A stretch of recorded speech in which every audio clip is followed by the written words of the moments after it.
Il est 20h, vous regardez la télévision Futur Média. Madame, monsieur, bonsoir. C'est un plaisir d'être avec vous. Voici tout de suite les titres de cette édition. L'actualité de ce samedi 15 janvier, marquée par ce rassemblement Place de la Nation des salariés de la CBAO. Après avoir saisi la Direction générale du travail et de la sécurité sociale, ils se sont réunis cet après-midi pour énumérer à nouveau leurs revendications. Ouverture du capital au personnel, augmentation du taux de la prime de résultat. Les détails en début de journal. Détournement de fonds publics et corruption. Alors que les cas s'enchaînent au Sénégal, le Forum civil dénonce l'absence de sanctions à l'endroit des cadres accusés d'avoir détourné l'argent de l'État. Afin de lutter contre l'enrichissement illicite au Sénégal, l'association a décidé de former ses membres sur la mobilisation des ressources et sur les dépenses fiscales. Dans cette édition, vous entendrez le coordonnateur du Forum civil, Birahim Seck. Première édition du sommet culturel sur le climat, un événement pour lutter contre la dégradation de l'environnement au Sénégal.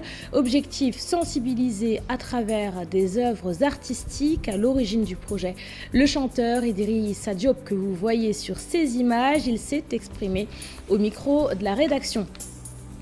Dans ce journal, nous ferons, comme tous les soirs, le point sur la Coupe d'Afrique des Nations qui se déroule actuellement au Cameroun. Cet après-midi, le groupe des Lions était presque au complet.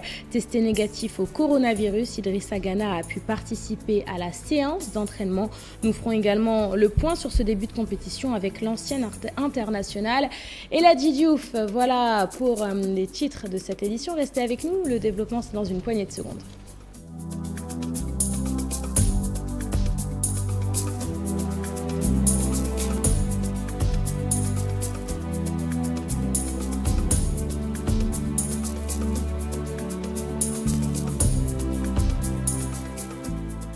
Bienvenue à tous et merci de vous informer sur la télévision Futur Média. La situation continue de se dégrader au sein de la CBAO, la compagnie bancaire de l'Afrique occidentale. Après avoir saisi la Direction générale du travail et de la sécurité sociale, les salariés de l'entreprise se sont rassemblés ce samedi. Un rassemblement qui s'est tenu place de la Nation et au cours duquel ils sont revenus sur leurs revendications.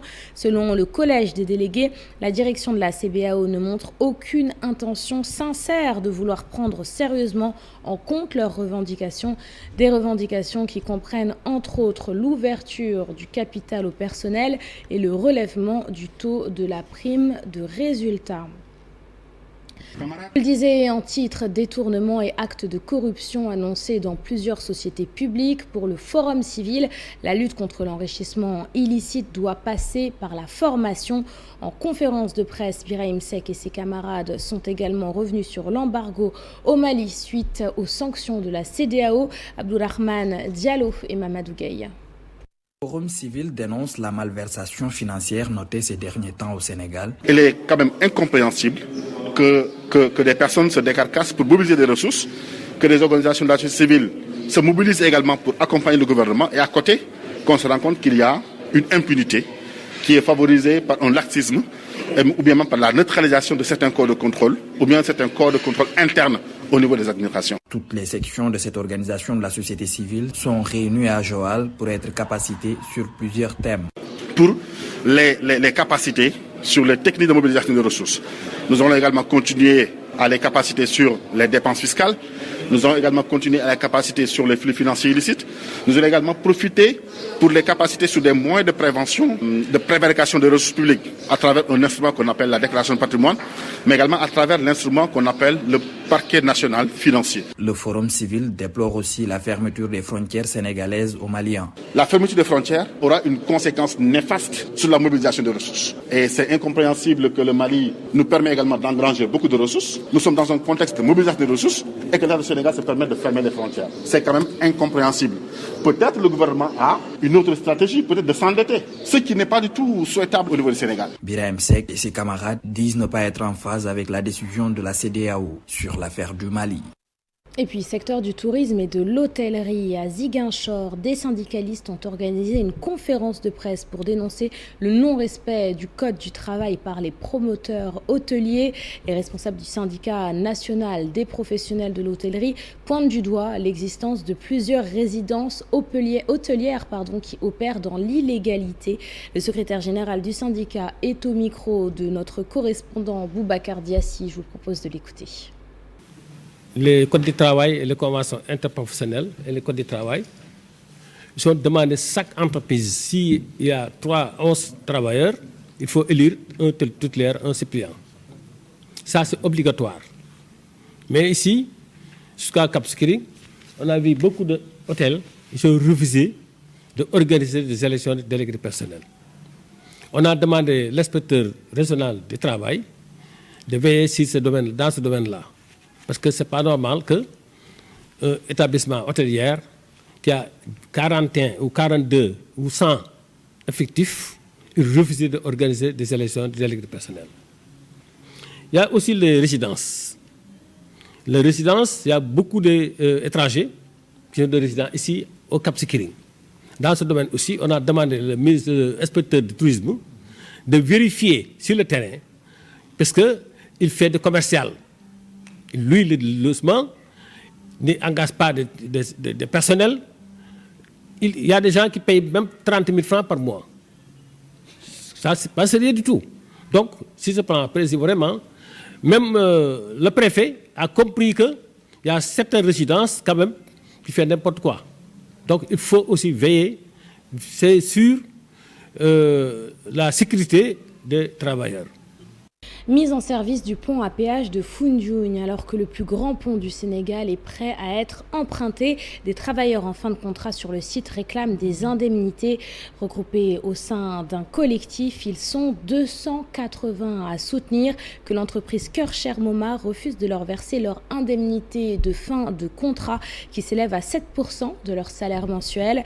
D'après leur porte-parole, ils comptent saisir la justice et annoncent la tenue d'un sit-in demain dimanche, le jour de la mise en service du pont à péage.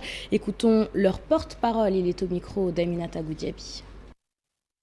Durant, à notre grande surprise, à la fin de 10 contrats, l'employeur refuse catégoriquement de nous verser nos indemnités de fin de contrat, qui selon la loi est égale à 7% du montant du salaire mensuel qui seront appliqués pour toute la durée du contrat, que l'employeur n'a jamais versé les retraits pour l'IPRES, car il refuse de nous livrer nos IPRES, nos numéros d'IPRES, et il nous faisait des prélèvements sur nos salaires allant de 5 000 à 12 000 francs chaque fin du mois. Nous réclamons d'abord nos indemnités de fin de contrat pour le remboursement des sommes prélevées durant toute la durée du chantier. Nous comptons sur la loi et la justice de notre pays pour que nous puissions rentrer dans nos fonds. KCM a toujours procédé à des licenciements abusifs. Diminution des salaires des ouvriers. On a prévu un sitting le jour de la réception provisoire prévue le dimanche 16 janvier 2022. À présent, parlons d'une infraction ignorée ou méconnue par de nombreux citoyens. Au Sénégal, la voie publique est régulièrement encombrée par de la ferraille, des gravats ou encore des épaves de véhicules. À Thiès, de nombreux chantiers déposent leurs déchets dans la rue. Et si cela est tout d'abord interdit par la loi, cette pratique représente également un risque pour la santé des populations. À Thiès, la brigade du service de l'hygiène a décidé de prendre les choses en main. Suivons ce reportage, il est signé Cheranta Diop et Seyla Thier. Des gravats et de la ferraille déposés sur la voie publique encombrent, mais aussi cela constitue une infraction et même un délit. Dans la phase construction et même dans la phase démolition, donc il y a la production de déchets, de débris qu'on appelle gravats. Le seul inconvénient, c'est que ce gravat-là, une fois qu'il est mis donc, sur la voie publique, ça constitue une infraction. Au niveau de la ville de Thiès, donc nous avons ce problème. Ici à Thiès, des personnes même ont été convoquées par rapport à ces dépôts de gravats sur la voie publique. Au niveau même de la ville de Thiès, donc on a eu à convoquer 94 personnes donc, par rapport à ces dépôts de gravats sur la voie publique. Plus de la moitié, c'est au niveau du secteur ouest. Avec l'application de la loi, on a eu à mettre des gens aux arrêts aussi par rapport à ces infractions qu'ils ont eu à commettre. En dehors de l'application stricte de la loi, des amendes forfaitaires allant de 200 000 à 2 millions de francs CFA, plus maintenant des emprisonnements de 2 mois à 2 ans de prison. Le service de l'hygiène de Thiès a jugé important de mener une vaste campagne de sensibilisation pour discuter avec les populations de cette problématique. Il y a beaucoup de difficultés que ces gravats peuvent produire sur le plan de la santé. Il y a aussi les risques de blessures. On retrouve par exemple de la ferraille. Il y a des possibilités aussi que ces gens puissent avoir le tétanos. Des véhicules qui sont en panne qu'on met au niveau de la voie publique. Une présentation a été faite par Idrissa Ndiaye. Pour lui, la brigade régionale de l'hygiène de Thiès a eu à recevoir 3129 dossiers d'autorisation de construire. Et puis à présent, passons à notre volet consacré à la campagne pour les élections locales du 23 janvier prochain. Scène de violence dans la commune de Ouakam, la coalition Sénégal 2035 condamne et déplore la situation d'une commune qui, selon le candidat Momar Gueye, a reculé sur tous les plans.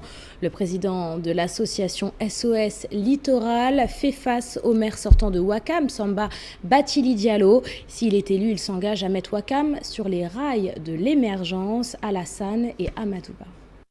Ils sont les candidats de Sénégal Horizon 2035 à Ouakam. Leur stratégie depuis le début de la campagne, les porte-à-porte. Militants d'une campagne électorale apaisée, ils déplorent les scènes de violence notées dans la commune. Le débat politique, ce n'est pas la violence, c'est un débat d'idées. C'est la raison pour laquelle personne ne nous a entendus dans ce débat. Nous continuons en tout cas à faire notre campagne dans la sérénité. Ouakam a besoin d'aller de l'avant. C'est pourquoi ils ont décidé de prendre leur destin en main. Nous sommes de la coalition Benno Bokk Yakaar et nous resterons dans la coalition. Mais chacun a ses principes et chacun doit œuvrer pour le bien de sa localité.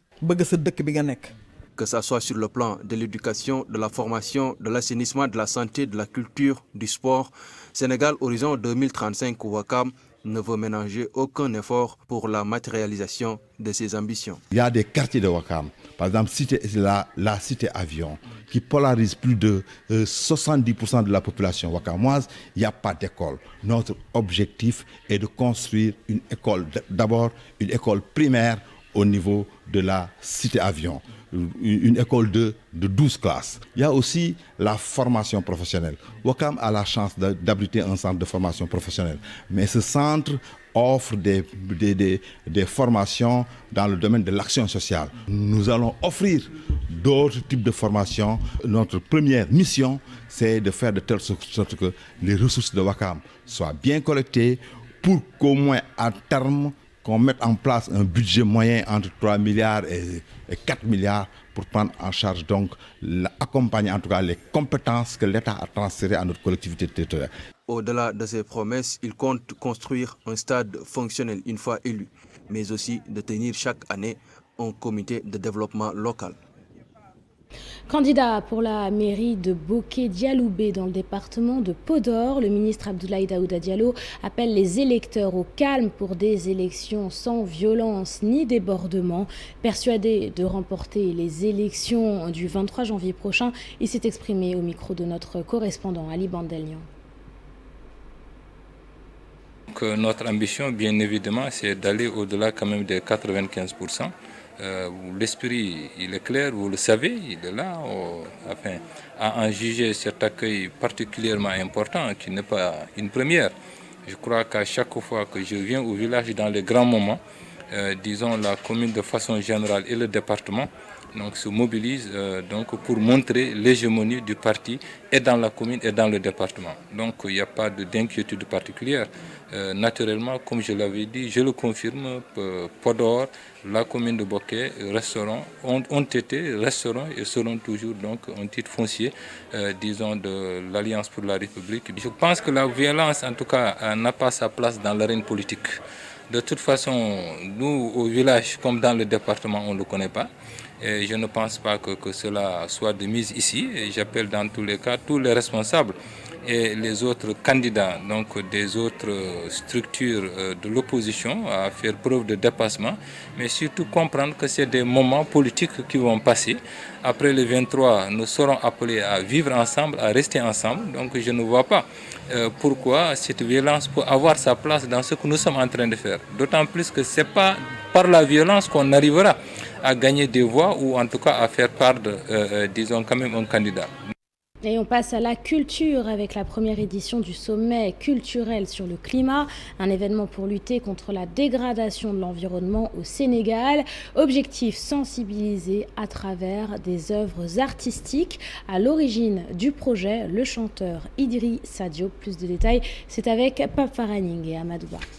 Mettre la culture au profit de l'environnement à travers des œuvres artistiques, ces acteurs culturels souhaitent apporter leur contribution dans la préservation de notre environnement. Que si nous ne nous occupons pas de notre environnement, de cette agression climatique, cet environnement-là va nous le rendre nous. Et aujourd'hui, il est temps qu'on prenne conscience, que cette conscience-là soit une conscience collective de tous les Africains, notamment d'ici, de tout le Sénégal. Comme certitude, c'est que la culture a un rôle à jouer dans les défis actuels de l'heure et face aussi aux urgences de l'heure. Et parmi ces urgences, il y a les urgences climatiques, les agressions climatiques. La culture est au cœur de tout développement selon les acteurs. C'est aussi un important moyen pour la sensibilisation. Une phrase de Léopold Sédar Senghor qui dit que la culture est au début et à la fin de tout développement. Aujourd'hui, la culture doit être un parachèvement de ce que nous voulons être. Parce que l'environnement, c'est la vie. L'environnement, c'est nos poumons. L'environnement, c'est notre respiration. Il faut que ça devienne une réalité culturelle. Après des échanges fructueux, un mémorandum sera élaboré. Parce que les retombées de ce sommet, nous avons élaboré un plan stratégique, en quelque sorte un mémorandum que nous avons soumettre aux bailleurs de fonds, aux partenaires au développement, mais aussi aux grandes puissances qui sont les premiers à polluer le monde. Je veux dire les États-Unis, la France et l'Allemagne, qui sont des États qui doivent être conscientisés sur la nécessité quand même de diminuer le taux de CO2 qu'ils distribuent, qu'ils polluent à travers le monde. Le sommet culturel sur le climat organisé par l'OMART va se tenir tous les ans, une manière de stopper l'agression que subit l'environnement depuis des décennies. La carrière de Youssou N'Dour à l'honneur avec la publication de 2 livres, une initiative du professeur Mame Mariam Seck et de Jenny Kartkar, ancienne collaboratrice du lead vocal du Super Étoile. Les 2 ouvrages ont été présentés à l'artiste mondialement connu. Sa réaction dans ce reportage signé Ibrahima Kane.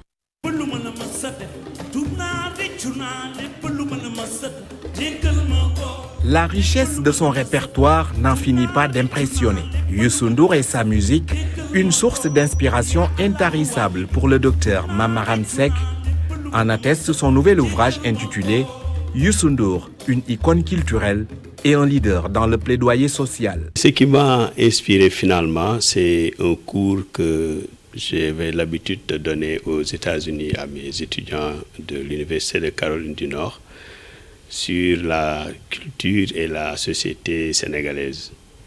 Alors à chaque fois que j'ai enseigné ce cours, il y avait un chapitre consacré à la musique sénégalaise. Et pour illustrer ce chapitre, je choisissais toujours Youssou N'Dour, vu l'étendue de son répertoire, les thèmes qu'il a chantés.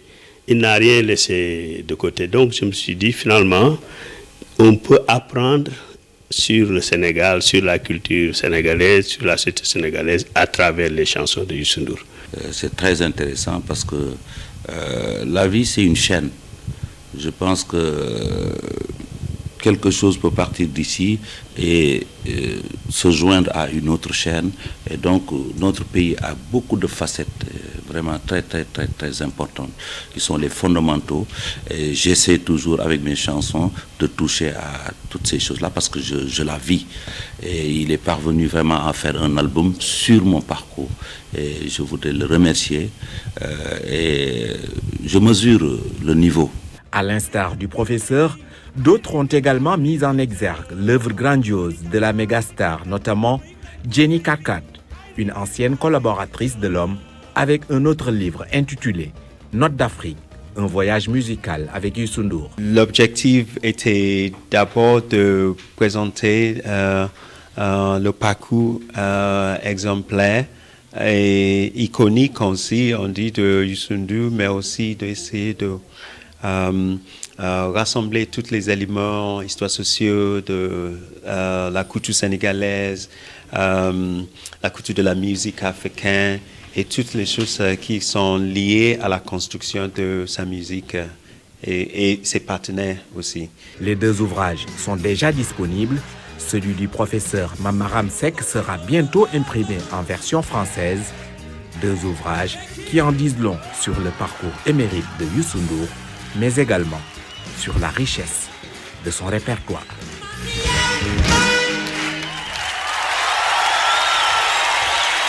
Et l'actualité internationale à présent. Au Mali, le ministre malien de l'administration territoriale et porte-parole du gouvernement se rend en principe dans 72 heures en Mauritanie, un pays voisin qui n'est pas membre de la CEDEAO, avec 5 autres ministres par vol spécial.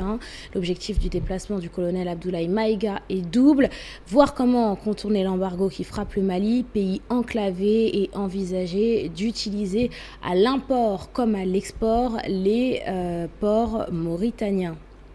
L'actualité internationale également marquée par de violents troubles au Kazakhstan qui ont débuté par des manifestations pacifiques contre la hausse des prix de l'énergie et qui ont fait 225 morts. Une annonce samedi des autorités du Kazakhstan, une augmentation spectaculaire par rapport au précédent bilan officiel.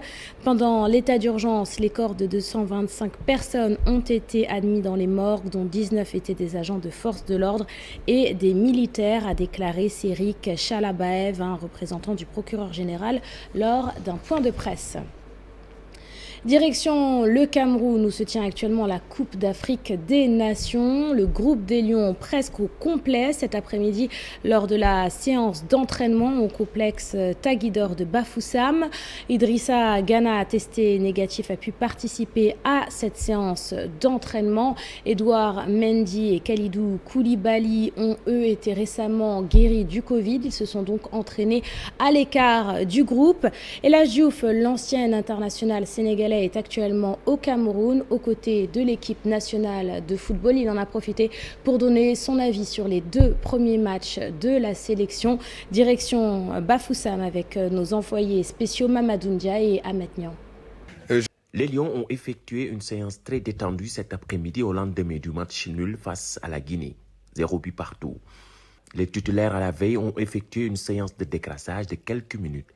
Les remplaçants ont fait quelques exercices, opposition et travail devant les buts. Idrissa Gana Gueye, testé négatif, a participé lui aussi à la séance d'entraînement de cet après-midi. Pape Gueye, malgré la suspension de la FIFA, était présent dans l'effectif de 11 joueurs. Edouard Mendy, Kalidou Koulibaly, Fodé Ballo-Touré se sont entraînés eux aussi à l'écart devant les sélectionneurs Aliou Cissé. Dans la foulée, l'ancien international El Hadji Ousseynou Diouf tire un bilan positif après les 2 matchs de l'équipe nationale du Sénégal. Je suis très positif. Je sais que la route elle est encore longue, mais on est presque qualifié. Maintenant, c'est simple. On vient de se parler avec les joueurs. Ce qui est important pour nous, c'est la première place, de rester ici, de ne pas bouger toute la logistique qu'on a amenée pour pouvoir se déplacer encore. Vous savez bien, pour gagner une Coupe d'Afrique, et aujourd'hui, il faut que ça soit clair. Moi, les gens qui disent que l'équipe du Sénégal était favori, non, on est toujours favori. Combien de fois il y a des équipes qui ont gagné une Coupe d'Afrique en n'étant pas au top de leur forme dès les premiers tours? La Coupe d'Afrique, on sait que ça va être long. Les joueurs sont confiants. nous, on est confiants et je sais que plus que le tournoi avance, plus qu'on va se mettre dedans. Testé négatif, Bamba Dieng a rejoint le groupe ce matin. Il n'a pas pris part à la séance d'entraînement des Lions de cet après-midi.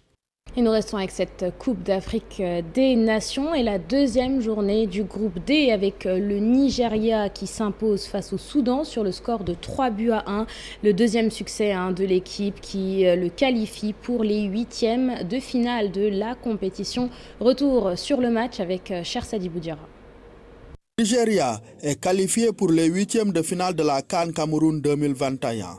Les Super Eagles ont composté leur billet en signant leur deuxième victoire en autant de sorties dans le groupe D. Mis en confiance par son succès initial devant l'Égypte, le Nigeria s'est facilement défait du Soudan.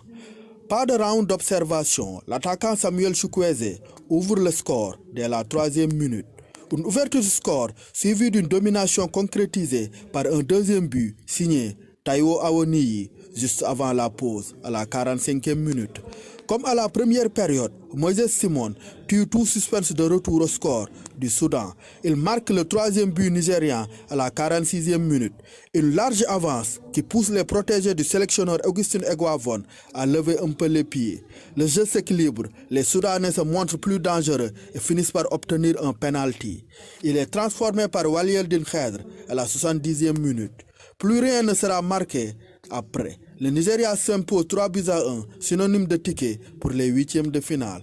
Avec ses 6 points, 4 buts inscrits, un seul encaissé, il est le 3e pays à décrocher pour le moment sa qualification après le Cameroun et le Maroc.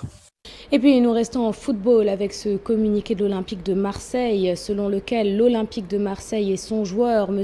Pape Alassane Gueye, ont pris connaissance de la décision rendue par la Chambre de résolution des litiges de la FIFA dans le cas les opposants à Watford FC. Le club et son joueur entendent faire appel devant le tribunal arbitral du sport afin que soit reconnu tant le bien fondé de leur position que l'absence de tout reproche qui aurait pu leur être à tort imputé. Dans l'attente d'une décision définitive, une demande de suspension de toute sanction sportive a été déposée afin de préserver leurs intérêts. C'est la fin de cette édition. Merci de l'avoir suivi. Merci de votre fidélité. Je vous souhaite de passer un excellent samedi soir en compagnie de Vision Futur Média.